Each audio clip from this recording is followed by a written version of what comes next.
Namaste. My name is Julie Upton, and I am here to share my story about how I came to be someone who shares the difference between law and the legal society. So, when I was born, I really did not jibe with this world, with everything that I was observing as a kid. It was basically do as I say, not as I do. It was parents telling me they love me, but then acting cruel to each other. And that's profoundly affecting a child. So I thought very deeply as a kid. And I just could not bear that this world was just go to school, get a job, get married, have kids, work your whole life, get old, get sick, and die. That just didn't make sense to me. I just would question God all the time. And I was not raised with any religion. My mother had already said no to the Catholic Church that she was raised in. So she was spiritual, but not religious. But she didn't put anything onto me. Actually, it was when I was in my early 20s and I left my home state of Massachusetts and went to California that I thought something was missing in my life. So I sought religion thinking God was missing. And no religion made sense to me. The closest thing I really resonated with in my early 20s was the Native American church. Because it had such roots in nature. And so it wasn't till a few years later that I got introduced to yoga and Buddhism. My yoga teachers were Buddhists, and this was before yoga exploded. And they talked about things like enlightenment, and they talked about freedom, and that made sense to me because, as I said, up until that point, I just didn't believe that this life was meant for such a small purpose. I had already been to school, had a career, even though I was young, because I didn't want to go to college. The truth was I didn't like school. I loved to learn, but I did not like school. So in all my careers, have basically been an apprentice because I like to learn on the job and I can learn almost anything. So, especially if I'm interested in it. So that pushed me into a very deep spiritual practice because I was trying to get free, right? Free from the bondage of this life and the constraints that I felt like I was under. And I remember the biggest thing for me, especially from the age of like voting time, I remember thinking I'm voting for the lesser of two evils, and that did not sit well with my soul. I remember thinking about war and being like, I don't want to support that. So the reason I didn't want to pay taxes was simply because I didn't want to pay for a war. I didn't want to pay for people killing other people. Like, it hurts my heart. So I really dove deep into my spiritual practice. And I mean, that's a lot of meditation, lived in India, lived in Nepal, had many gurus, studied Sanskrit. I'm an Ayurvedic practitioner, Ayurveda, the science of life. So I help people with their health naturally. So I've taken it to the deepest level.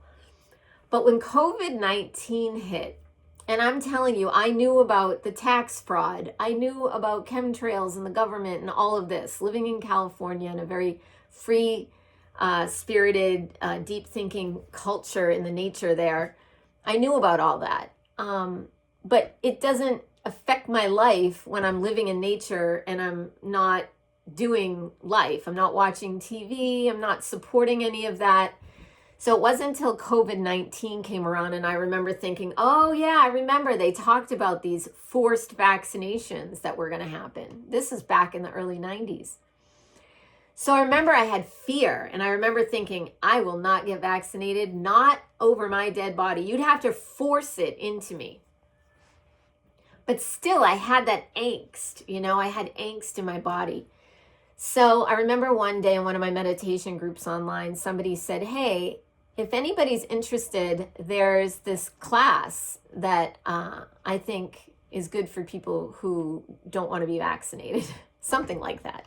So I remember at the time, the teachers, they were jumping on calls with people because it's not for everybody. And especially in those volatile times of 2020. So I jump on a call with the teacher and we start talking, we vibe, right? I'm like, oh yeah, he's a brother. And so I sign up for the class, and literally in the first class, halfway through it, this weight, this physical weight just lifted off my shoulders and I felt free. And then for the rest of the course, I learned particulars about the difference between law and the legal society, which was resonating with my soul.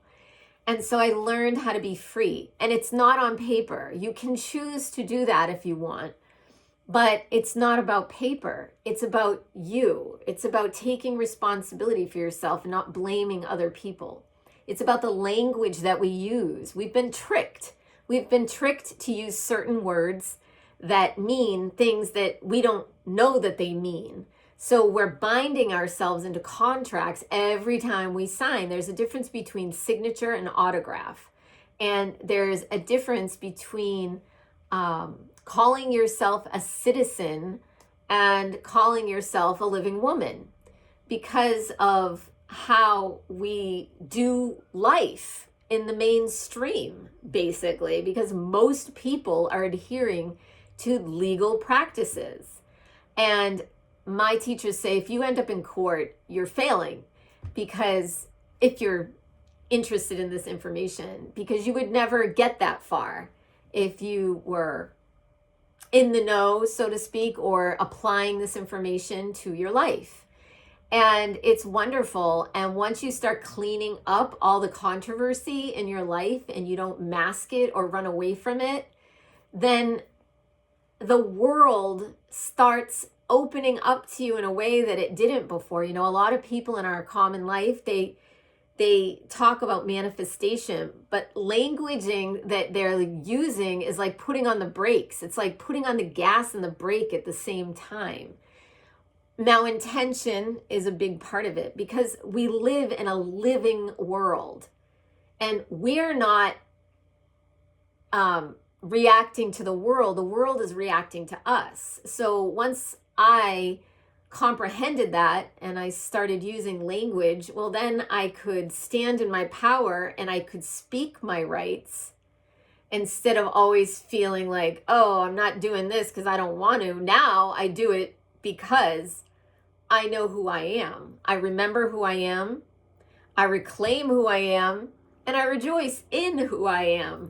So it's a lot. There's no arguments. There's no violence. There's no negativity. The example I'm using for modern life is there was just recently these protests for the No Kings. And it's like, okay, you can protest over here. So you can say no, right? You're not consenting. But then in the next breath, you're signing your name. So basically you're saying yes. So in order to say no, you have to do the things to say no. Otherwise, it's implied consent, which is a yes. And silence is also implied consent. So there are many things to know within the language and what is true, because right there's a difference between truth and what is true. What is true is what's true. It's true for you. It's true for me. Truth is subjective. It's an opinion. So my truth is my truth. It's my opinion. So there's these big differences, and we can bring them into our everyday lives and really feel that freedom. So this is how I teach yoga now. It's the science of life. It's the science of freedom. It frees your field, your energetic field, so you're clean and clear. And that's what I'm sharing in the world. So it's not just, how to fill out paperwork and untangle yourself from contracts. It's who you are and how you express it and then the steps you may need to take on paper to express that. It's very calm, it's very kind, and it's very loving. And I do believe this is what our ancestors did before the legal society stepped in, which is made from man. It's not, from outer space. Men created this, so we are men and women. So if I didn't create it, then I don't have to adhere to it. I can live by my own law, and the number one law is do no harm. So that is the main number one thing. Do no harm, right? A trespass is literally the worst thing that you can do, and a trespass by way of harm. So learning this language and what a trespass is and how to protect your property, which is your body. Of course, it's your home and different things, and your children.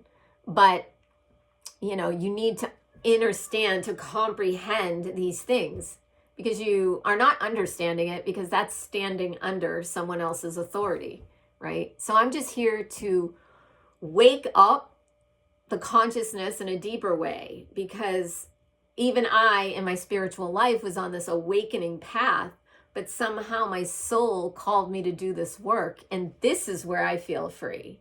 And so I can run around on the earth, on the land here, and be free and happy and not have fear clouding like what is being created in my field.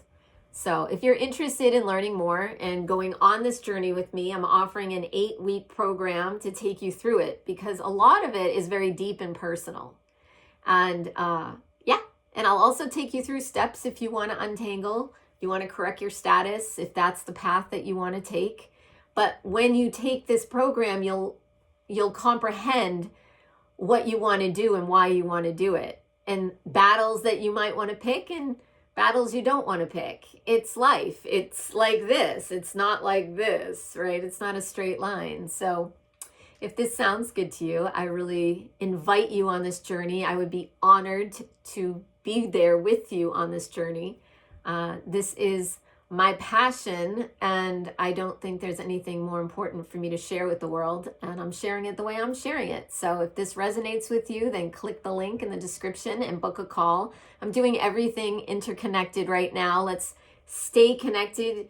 We don't need to keep clicking and being online and all the things. But of course, with the 8-week program, if you can't show up live, I'm giving you all the recordings and handouts and all the things that you'll need to be successful.